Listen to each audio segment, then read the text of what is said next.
Ẹ káàbọ̀ sí orí ìkànnì wa Mr. Dre Nolly TV. Tó bá jẹ́ ìgbà àkọ́kọ́ rèé tí wọ́n bá wa pàdé ní orí ayélujára, ó yá tara ṣàṣà bá wa subscribe sí orí YouTube channel wa kí o comment sí o dẹ̀ tún share fídíò yìí. Èyí ni sinimá aládùn olóyin mọ̀mọ́ tí a mú wá fún yín tí ó ń tà wìtìwìtì ní orí ayélujára lọ́wọ́lọ́wọ́ tí a pè àkọlé rẹ̀ ní First Tornado. First Tornado òun ni orúkọ sinimá náà. First Tornado ìjì àkọ́kọ́, sinimá tí ó nágbára tí ó le kìnkà ni. Tí ẹ bá wo sinimá tí a pè àkọlé rẹ̀ ní First Tornado ìjì àkọ́kọ́, ẹ máa mọ̀ pé nǹkan kì í sí ẹsẹ̀ ràgó. Sinimá ju sinimá lọ. Níjọ́ tí a ti ń wo sinimá eléyìí ó kàkàǹkà, ó tún ní àrà ọ̀tọ̀ jù.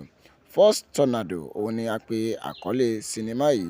Àwọn ọ̀ràwọ̀ òṣèré ni wọ́n pa tó rẹpẹtẹ nínú sinimá tí à ń sọ ọ̀rọ̀ yìí. Ọdúnladé Adékọ́lá ó ṣiṣẹ́ ribiribi nínú sinimá tí à ń sọ. Ibrahim Chatta òun náà pa tó rẹpẹtẹ nínú sinimá First Tornado ìjì àkọ́kọ́ tá à ń sọ.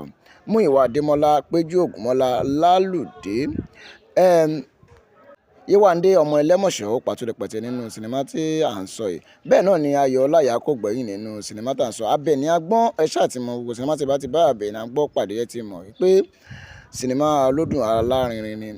Bàbá wa Kùkùté òun náà wà níbẹ̀. Owólabí Àjàsà ó wà nínú sinimá tí a pè àkọlé rẹ̀ ní First Tornado ìjì àkọ́kọ́. Ìjì ò ní jà wá, àti ìjì àkọ́kọ́ àti ìjì kìíní kò ní jà wá ní agbára ìbà Èdùmàrè. Ẹ wo bí tẹ bá ṣe wá ń wo sinimá yìí lọ́wọ́lọ́wọ́, ẹ má ṣàláì wá bá wa subscribe sí orí channel wa Mr. Dre Nolly TV ká lè máa fún yín ní ohun aládùn, ohun olóyin mọ̀mọ́ kí ẹ máa jẹ̀gbádùn ẹ̀ lọ ní orí sinimá wa. Ó yẹ lọ máa jẹ̀gbádùn ẹ̀ First Tornado ìjì àkọ́kọ́. Ẹ ṣé púpọ̀.